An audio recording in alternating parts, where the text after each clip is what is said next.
दोस्तों, स्वागत है आपका एक नए वीडियो में। आज की इस वीडियो में एसएससी जीडी मॉक टेस्ट का एनालिसिस करवाने वाला हूं और बताऊंगा कि मेरा कितना स्कोर रहा है, और आपको भी बताऊंगा कि आप कैसे एसएससी जीडी में स्कोर बढ़ा सकते हो, और ये भी बताऊंगा अगर आपका बेसिक कॉन्सेप्ट क्लियर है तो आप एसएससी जीडी कैसे क्वालिफाई कर सकते हो।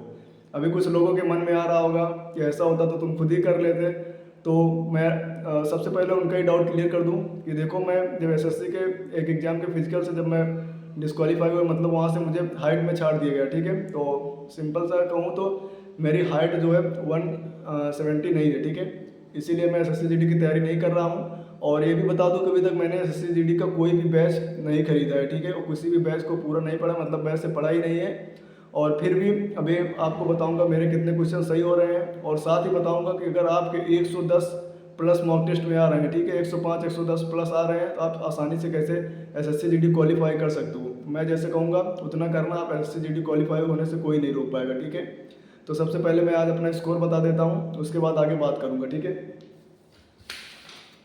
तो दोस्तों, मेरा आज एसएससी जीडी में स्कोर जो रहा है, मैथ में मेरे 16 क्वेश्चन सही थे, 2 क्वेश्चन गलत था, और 2 क्वेश्चन मैंने अनअटेम्प्ट किए थे मैथ में, ठीक है।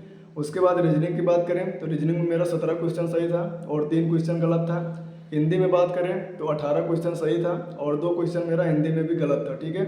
और जीके जीएस की बात करें तो 14 क्वेश्चन मेरे जीके में सही थे, 5 क्वेश्चन गलत था और 1 क्वेश्चन मैंने अनअटेम्प्ट किया था जीके में भी, ठीक है। तो ओवरऑल बात करें तो मेरा 80 में से 65 क्वेश्चन मेरे सही थे और 12 क्वेश्चन यानी कि 12 क्वेश्चन मेरे गलत थे और 3 क्वेश्चन मैंने अनअटेम्प्ट किए थे, ठीक है। तो ये रहा मेरा आज का स्कोर, ठीक है। बाकी आपका क्या स्कोर रहा है कमेंट में ज़रूर बताना, इससे बाकी लोगों को भी मोटिवेशन मिलता है जो आते हैं, ठीक है, वीडियो देखने। तो उन्हें भी पता चलता है कि भाई कितने लोग का स्कोर मुझसे ज़्यादा आ रहा है, कितने लोग का स्कोर मुझसे कम आ रहा है, तो एक आंकड़ा लगा पाते हैं और उन्हें भी मोटिवेशन मिलता है, ठीक है। तो अब बात करते हैं कि अगर आपका जो है मॉक टेस्ट में 105 या 110 प्लस नंबर आ रहा है, तो मैं मानता हूँ कि आपका बेसिक कॉन्सेप्ट जो है क्लियर है, ठीक है। अब आपके नंबर इंक्रीज कैसे होंगे, ठीक है।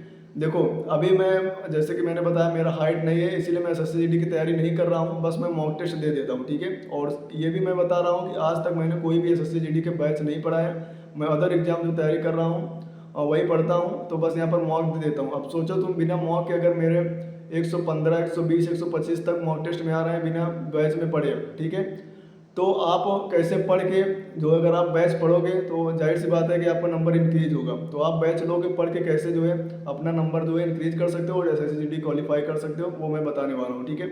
जैसे कि आपका 105 110 115 नंबर आ रहा है, ठीक है, तो अब आपको मैं तो कहूँगा कि अगर आपको बैच आए, ठीक है, कोई भी बैच लॉन्च हो तो आपको बैच खरीदना ही नहीं है, ठीक है, बिल्कुल। अगर आपके 105 110 नंबर तक मॉक टेस्ट में आ रहे हैं तो समझो आपका जीडी क्वालिफाई है। अब कैसे, आपका बेसिक तो समझ लो क्लियर है, ठीक है। अब आपको सिर्फ और सिर्फ प्रैक्टिस करना है, ठीक है, जितना हो सके प्रैक्टिस करना है, और साथ ही जैसे जीके जीएस में और जीके जीएस रीजनिंग मैथ, ठीक है, तीनों सब्जेक्ट में आपके सिर्फ लास्ट 3 साल के, ठीक है, पिछले 3 साल के प्रीवियस ईयर के क्वेश्चन एकदम से तुम रट डालो, ठीक है। जीके जीएस के भी सारे क्वेश्चन, मैथ रीजनिंग, यानी कि कुछ इस तरह से पढ़ लेना है पिछले 3 साल के प्रीवियस ईयर क्वेश्चन कि कोई भी कहीं से भी उठा के पूछ ले 3 साल का क्वेश्चन, कोई सा भी क्वेश्चन आपके सामने रख दे आप तुरंत सॉल्व कर दोगे, मैथ का रीजनिंग का।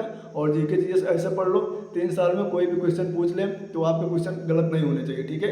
मैं गारंटी के साथ कह रहा हूँ, अगर आपने पिछले 3 साल का प्रीवियस ईयर क्वेश्चन पढ़ लिया सभी सब्जेक्ट का, आपको एसएससी जीडी क्वालिफाई होने से कोई नहीं रोक पाएगा, अगर आपका बेसिक कॉन्सेप्ट क्लियर है तो। क्योंकि देखो, एसएससी का एग्जाम में ज़्यादातर, मतलब ज़्यादातर क्या, क्वेश्चन वही रिपीट होते ही है, ठीक है, प्रीवियस ईयर के क्वेश्चन ही वही रिपीट होते हैं। और जीके की बात करें, अगर आपको, चलो जीके प्रीवियस ईयर सारे क्वेश्चन नहीं भी पढ़ पाते हो, तो अगर आपके पास नवीन सर की स्टैटिक जीके की बुक हो तो मैं कहूँगा देखो, इसमें वैसे भी 2024 23 22 23 24, ठीक है, 23 24 के सारे क्वेश्चन जीके के तो इसमें खुद ही, मतलब जो प्रीवियस ईयर पूछे गए हैं वो लिखे हैं, ठीक है। एसएससी का कोई भी एग्जाम हो, सारे क्वेश्चन यहाँ पे प्रीवियस ईयर लिखे गए हैं। और साथ ही मैं बताऊँगा, ये बहुत मोटी बुक नहीं है, नवीन सर की स्टैटिक जीके की बुक, इसमें जितना, मतलब जितनी बार पढ़ सकते हो स्टैटिक जीके की इस बुक को उतना पढ़ो, और पूरा का पूरा इस बुक का अगर आप कंप्लीट कर लेते हो तो जीके जीएस के आपको एक भी क्वेश्चन कहीं गलत नहीं होंगे, ठीक है। करंट अफेयर्स को छोड़ के, करंट अफेयर्स आप और बाहर से पढ़ लेना 2-3 क्वेश्चन जो आते हैं, बाकी अगर पढ़ लोगे तो करंट अफेयर्स भी आपके क्वेश्चन सही हो जाएंगे। लेकिन जीके जीएस के क्वेश्चन अगर आपने पूरी बुक को कंप्लीट कर लिया तो आपको 100% गारंटी के साथ कहता हूँ आपके जीके जीएस में क्वेश्चन गलत नहीं होंगे, ठीक है। और बाकी एसएससी जीडी का एग्जाम जो है ना, बार बार वही प्रीवियस ईयर क्वेश्चन जो है रिवाइज होते हैं, ठीक है। और उसके बाद आप जैसे कोई मॉक टेस्ट देते हो, और मॉक टेस्ट में भी अधिकतर क्वेश्चन ना प्रीवियस ईयर के ही होते हैं। आरडब्ल्यू के मॉक टेस्ट में मैंने देखा है, क्योंकि मैंने प्रीवियस ईयर क्वेश्चन पढ़ा है, और आप भी कहीं ना कहीं इस बात को समझते होंगे। जो भी क्वेश्चन आरडब्ल्यू के मॉक टेस्ट में होते हैं जीके में, जीके क्या मतलब मैथ रीजनिंग में भी क्वेश्चन ज़्यादातर ना वो प्रीवियस ईयर के क्वेश्चन ही होते हैं, या फिर उसी के सेम टाइप का जो है वही क्वेश्चन होता है। उसके लिए आपको क्या करना है, जैसे मैंने सभी मॉक टेस्ट का जब एनालिसिस करता हूँ तो बताता हूँ। मैंने सभी मॉक टेस्ट में मैंने यहाँ पर दो दो कॉपी बना रखी है, ठीक है। एक मैथ का, एक जीके का। जो भी क्वेश्चन मेरे गलत होते हैं मैं जीके क्वेश्चन को जीके की कॉपी में लिखता हूँ, और मैथ के क्वेश्चन जो भी गलत होते हैं वो मैथ की कॉपी में लिखता हूँ। उसके बाद जैसे आप अगर एसएससी जीडी का मॉक टेस्ट देते हो, ठीक है, 1 घंटे का मॉक देते हो, तो कम से कम आप उसे 1.5 घंटा एनालिसिस करने में लगाओ, ठीक है। मैं कम से कम बता रहा हूँ, 1 घंटे का मॉक टेस्ट देते हो तो 1.5 घंटा एनालिसिस करने में लगाओ, और देखो कि मेरे क्वेश्चन कहाँ गलत हो रहे हैं, किस सब्जेक्ट से क्वेश्चन गलत हो रहे हैं, और किस चैप्टर से क्वेश्चन गलत हो रहे हैं। जिस चैप्टर से आपके ज़्यादा क्वेश्चन गलत हो, उस चैप्टर को क्या करना है, आपको कहीं से भी यूट्यूब से सर्च करके पढ़ लेना है, ठीक है। यूट्यूब पर भी सारी वीडियो फ्री अवेलेबल है, या फिर आपने अगर बैच लिया है तो बैच से उस चैप्टर को दोबारा पढ़ सकते हो, ठीक है।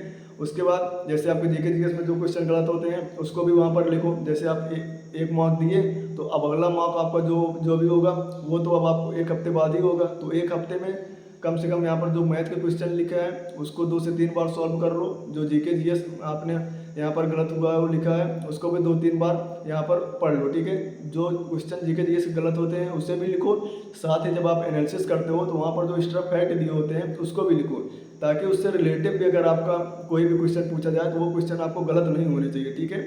और एसएससी का कोई भी एग्जाम हो, मैं फिर से बता रहा हूँ, सबसे ज़्यादा जरूरी है प्रीवियस ईयर क्वेश्चन, क्योंकि देखो अधिकतर टीसीएस ही कराती है, ठीक है। तो क्वेश्चन बार बार वही प्रीवियस ईयर ही मतलब रिपीट होते हैं। मैं यही कहूँगा फिर से कि आपको अगर बेसिक कॉन्सेप्ट क्लियर है तो आपको दोबारा से, अगर आप अभी तैयारी करना चाहते हो, इस बार नहीं हुआ अगली बार करना चाहते हो, तो आपको बैच से कोई भी ज़रूरत नहीं है पढ़ने की। आप सिर्फ और सिर्फ बुक ले लो एसएससी जीडी की, ठीक है। उसके बाद सिर्फ और सिर्फ प्रैक्टिस सेट करो, फालतू समय जो है बैच लेकर वहाँ पर मत अपना टाइम बर्बाद करो, ठीक है। जब तक आप फिर से बैच कंप्लीट करोगे, फिर प्रैक्टिस करोगे तो तैयारी नहीं हो पाएगी। अगर आपका बेसिक जो है कंप्लीट है तो आपको दोबारा से बैच खरीदने की ज़रूरत नहीं है। सिर्फ और सिर्फ प्रैक्टिस सेट करो, और जितना हो सके प्रीवियस ईयर क्वेश्चन को सॉल्व करो, और जीके जीएस में प्रीवियस ईयर क्वेश्चन को ही सॉल्व करो, और ज़्यादा जीके जीएस में आपको खोजने की जरूरत नहीं है। जैसे कि मैंने बताया, इस बुक को ले लो, नवीन सर के स्टडी जीके की बुक, और इसी बुक को पूरी तरह से रट डालो, ठीक है। और जीके जीएस में आपके क्वेश्चन नहीं गलत होंगे अगर आपने इस बुक को अच्छे तरीके से पढ़ लिया। और अभी तक आपने अगर टेलीग्राम चैनल को ज्वाइन नहीं किया है तो टेलीग्राम चैनल को ज्वाइन कर लेना, लिंक डिस्क्रिप्शन में है। वहाँ पर मैं previous year GK GS quiz करवाता रहता हूँ, और साथ ही आपको पढ़ाई से संबंधित कोई भी फ्री स्टडी मटेरियल चाहिए, चाहे तो आपको प्रीवियस ईयर क्वेश्चन हो, किसी भी बुक का पीडीएफ हो, और सारी चीज़ें, कोई बैच हो, फ्री वहाँ पर मैं अवेलेबल करवा देता हूँ, ठीक है। सभी को प्रोवाइड कराता हूँ। तो अपनी तैयारी को करते रहो, हम सब मिलकर तैयारी करेंगे। और चैनल पर नए हो तो चैनल को सब्सक्राइब कर लेना। मिलते हैं एक नए वीडियो के साथ, तब तक के लिए जय हिंद।